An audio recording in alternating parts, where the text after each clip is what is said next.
I want you to picture one of the most famous paintings in the world. You've definitely seen it at some point.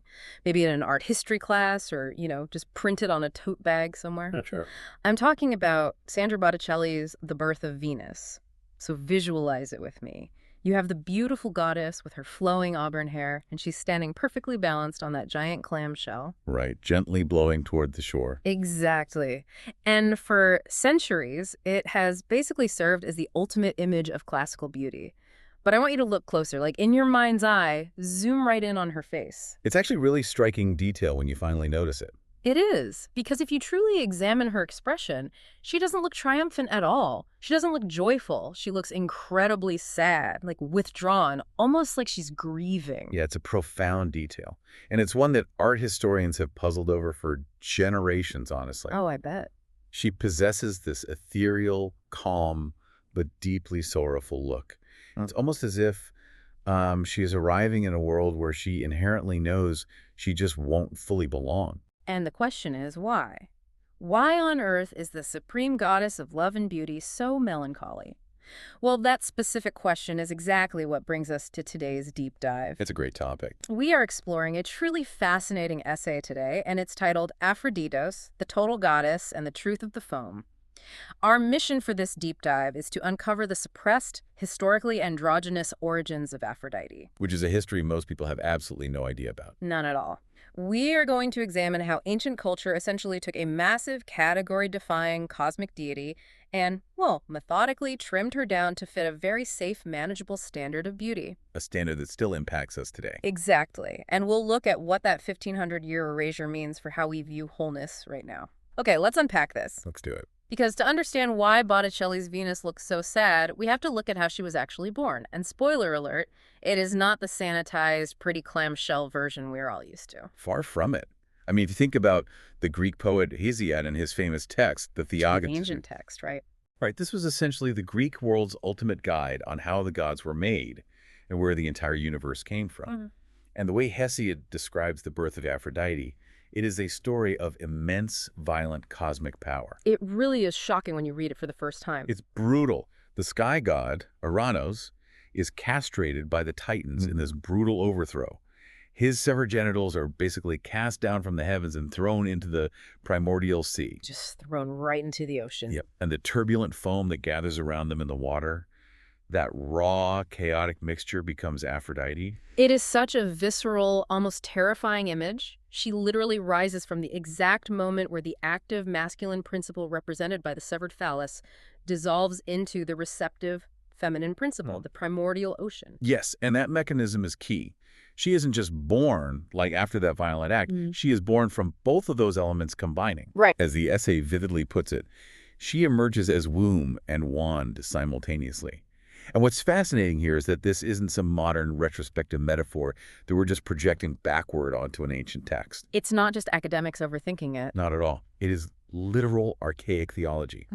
The myth is explicitly telling us that she is the physical product of the masculine generative organ and the feminine womb of the world merging into one single entity. Which brings up something really interesting I noticed while reading through the source materials. It's about how her name was originally spelled in these older, archaic cults. Oh, yes. The suffix. Right. I kept seeing the word spelled Aphroditos with an OS at the end. And that's a grammatically masculine suffix in Greek, right? It is. And, in ancient Greek, grammatical gender wasn't just decorative. It carried immense theological weight. So it was very intentional. Very. By taking the name of this goddess and intentionally attaching a masculine suffix to it, ancient worshippers were making a precise statement. Aphroditos is not a separate male god sitting next to Aphrodite. It is Aphrodite, grammatically inflected to the masculine. She is occupying both territories at once. The language itself reflects that she is structurally, grammatically whole. I absolutely love that concept. Let me see if I have this right. It's not like taking a canvas and painting it half red and half blue, where you just have two different things sitting next to each other. No, not at all. It's more like mixing two primary colors. You don't get a canvas split in half. You get a completely new, unified color. The two become an indivisible whole. That is a brilliant way to conceptualize it. She wasn't a hybrid of two pre-existing categories. She was the totality, a divine body that predated the concept of categories entirely. Wow. And the historical record shows that ancient people actually worshipped her this way, primarily on the island of Cyprus. Okay, so if we accept that her origins are this violent, boundless mix of cosmic forces, how do actual everyday people build a temple to that? I mean, how do you carve a statue of something that defies physical categories entirely? Well, for a very long time, they didn't even try. Really? They just didn't make statues. Yeah. No, because Cyprus was the perfect place for this theology to thrive. It was this massive cultural crossroads sitting right between the Greek world, Egypt, Anatolia, and the Levant. So, a total melting pot. Exactly. Yeah. A melting pot of Bronze Age religious traditions.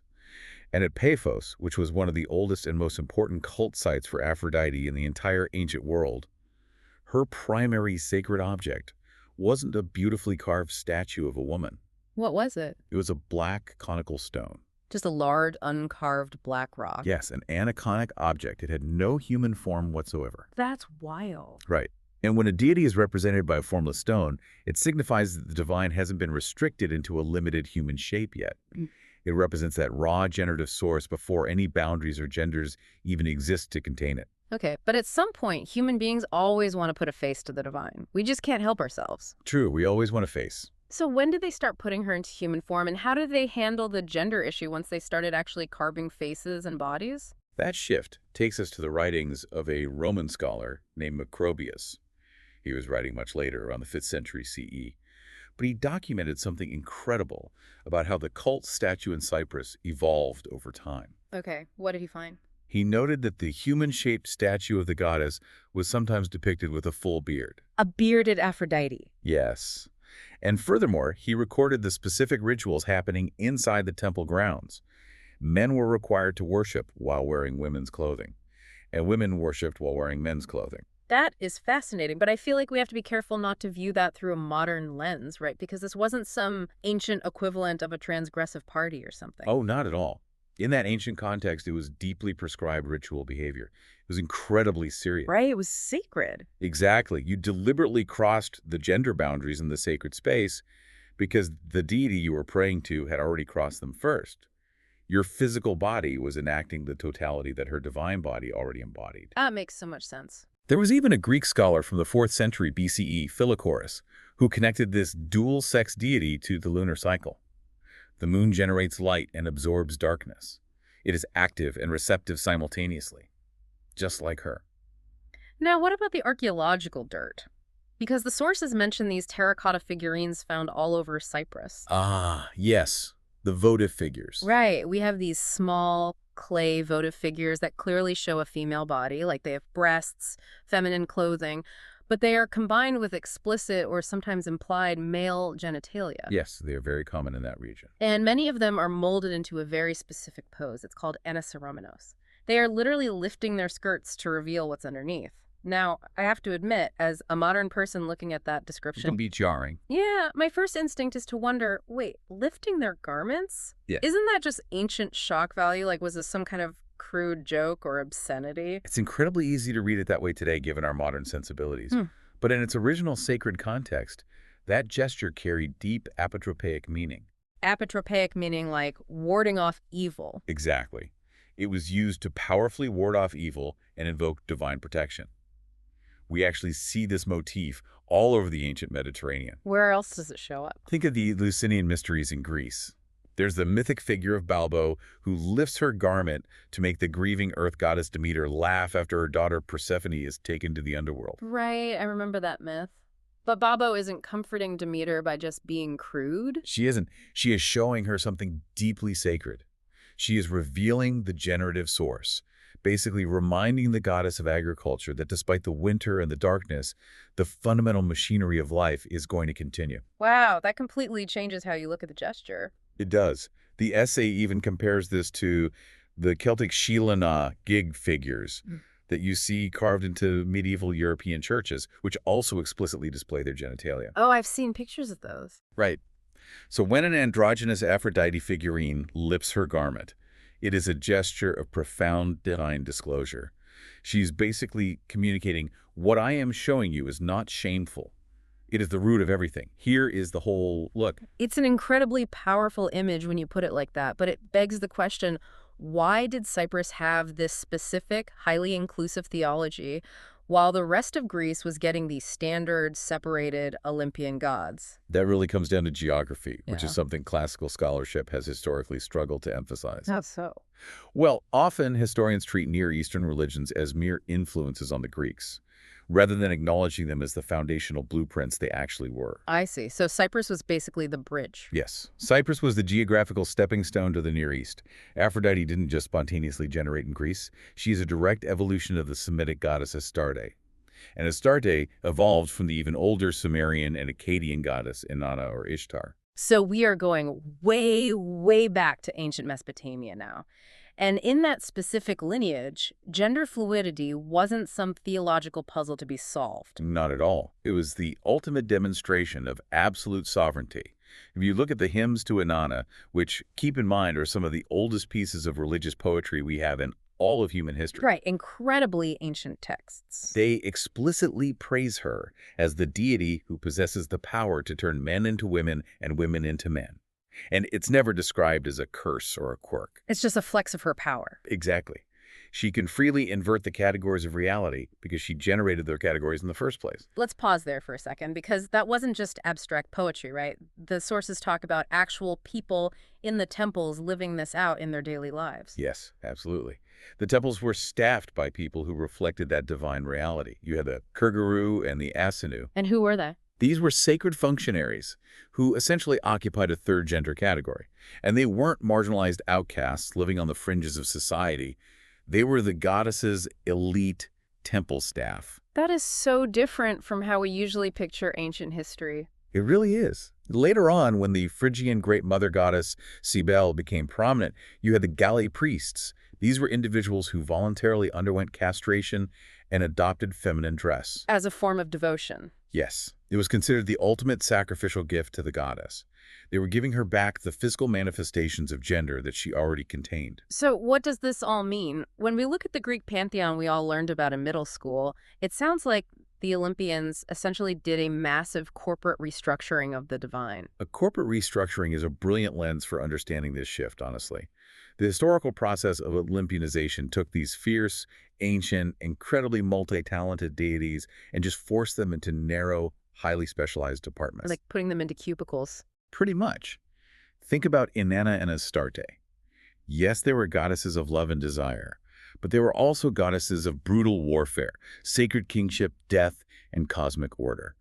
They literally governed everything. But the later Greeks looked at that and said, no, that's too much power for one resume. Exactly. So the portfolio gets divided up, war goes to Ares, agriculture gets handed to Demeter, the untamed wilderness goes to Artemis and Aphrodite. She basically gets demoted to just handling beauty and sex. The singular, terrifying whole was distributed into specialized, manageable parts. And the tragedy is, when you distribute the whole into parts, you inevitably lose the whole. You lose the big picture. You lose the awe-inspiring reality of a single generative force that moves through all of existence. Which brings us to the actual downgrade. How did human culture completely lose the memory of this total goddess? Because the essay points out that it wasn't an accident of history. No, it was very deliberate. Right. It was a deliberate intellectual trimming by some of the most famous thinkers in Western history, starting with Plato. Plato's text, the Symposium, is incredibly influential in this erasure. Early in the dialogue, you have the famous speech by Aristophanes.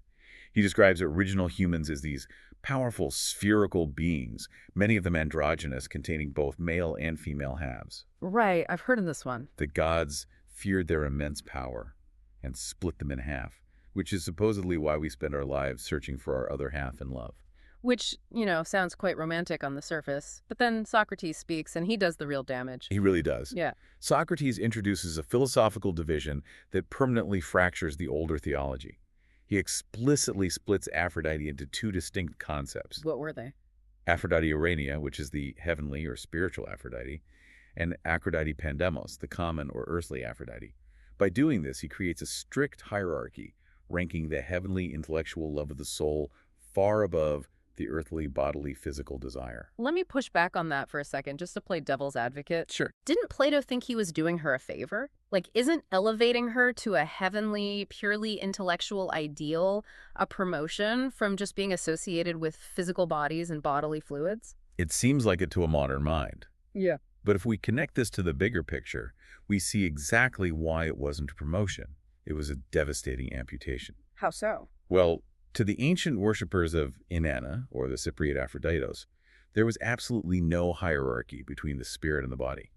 The cosmic machinery and the bodily fluids were the exact same thing. Oh, I see. They weren't separate realms. Exactly. She wasn't more herself in spiritual, intellectual love than she was in the physical act of generation. Right. Plato's philosophical division was the beginning of trimming her power. And then the Roman poet Ovid comes along with his epic work, The Metamorphoses, and gives us the story of Hermaphroditos. Yes, another huge blow to the original theology. According to Ovid, Hermaphroditos is the exceptionally beautiful child of the gods Hermes and Aphrodite.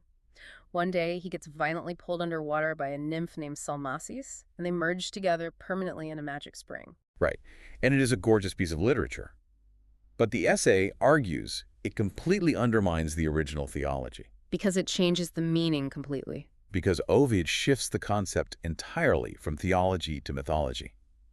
In the archaic worldview, Aphroditos was androgynous because that was the fundamental operating nature of the cosmos. It was the absolute origin point of reality. But Ovid changes that. Ovid takes that and turns it into a freak mythological accident. It's no longer a statement of this is how the universe is built. Instead, it becomes, look at this strange, isolated thing that happened to this one specific guy in this one specific pond. Wow. It takes divine androgyny from being the foundational cosmic rule and turns it into an anomaly. Exactly, a mere accident. And then finally, the artists step in and lock the new narrative into stone. In the 4th century BCE, the sculptor Praxiteles creates a statue known as the Aphrodite of Knidos. A very famous piece. It's historically significant because it's the very first life-sized female nude statue in Greek art, and it strips away every single ounce of the ancient ambiguity. It is a perfectly proportioned, exclusively feminine, highly idealized body. That statue firmly fixed the image in the human imagination. Yeah. By the time that artistic template passed through Roman hands, survived medieval Christianity, and reached Renaissance philosophy, the raw, gender-defying totality of the ancient goddess had been so thoroughly erased that almost nobody even remembered she had ever been anything else. Here's where it gets really interesting. Let's fast forward and walk right back into the 1480s to Florence, Italy. Back to the painting. Exactly. We are standing in the elite Medici court, essentially looking over the shoulder of Sandro Botticelli as he paints the birth of Venus. Botticelli was commissioned by a powerful circle of Neoplatonic philosophers, right? Yes, heavily influenced by Plato's later ideas. They wanted the idealized, purely heavenly Venus that Plato had invented. They wanted the absolute culmination of this 1,500-year feminization project, a safe, beautiful, allegorical object. But his genius brushstrokes betrayed their agenda. He was paid to paint the Neoplatonized Venus, but as the essay astutely observes, look at her posture. Her eyes don't quite meet yours. She holds her hair across her body as if she's covering something, hiding something. She looks ashamed almost. There is a deep, resonant interiority and grief in her face. She knows she is the trimmed version. There was a pre-Socratic philosopher named Empedocles who argued that the universe is governed by two fundamental cosmic forces, strife, which violently pulls things apart, and love philaudes, which forcefully binds the universe together. Yes, the cosmic glue. Right, that cosmic gravity, that universal cohesion. That is the true Aphrodite Urania, not a pretty passive woman standing on a shell, but an active force of nature. And we have to acknowledge that a totally generative, category-defying cosmic force of that magnitude is terrifying to human beings. It really is. The essay uses this incredibly evocative phrase to describe the people who changed her myth. It calls them hands that worshipped their fear. Oh, wow. Hands that worship their fear. That is so poetic. Human culture trimmed her down because a boundless deity is simply too much to handle. They needed to manage her. They deeply wanted a safe object for the desiring gaze, rather than having to face the active, overwhelming subject of the entire generative cosmos. They just couldn't handle the totality of her. Exactly.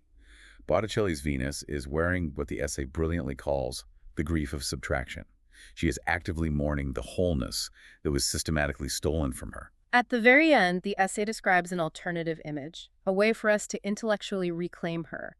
It pictures a luminous, golden goddess suspended in deep space, surrounded by the rings of Saturn and scattered planets. It's a gorgeous vision. In this vision, her arms aren't crossing her body to cover herself in shame. They are wide open, facing downward, actively holding the actual universe together through gravity and attraction.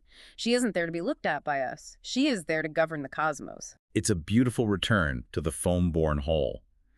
In that image, she holds male and female not as a patched-together hybrid of two separate things, but as the original unified source from which everything else in our world later divided. What an epic journey this has been. To trace this from Hesiod's bloody, violent, foamy ocean through the physical cross-dressing rituals in the ancient temples of Cyprus. All the way to the Renaissance. Right.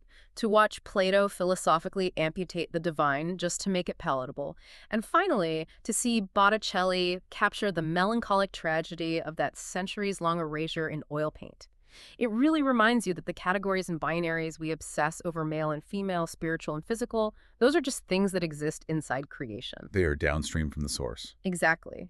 The true generative power of the universe precedes those little boxes. It ignores them completely. There is a line of poetry in the essay that captures this perfectly. It says, "She teaches, you are not a mistake in disguise. You are Aphrodite with thunder and thighs." It's a vital reminder. The suppression of Aphroditos wasn't just an aesthetic shift in art history. It was a cultural demand for safety and categorization over raw truth.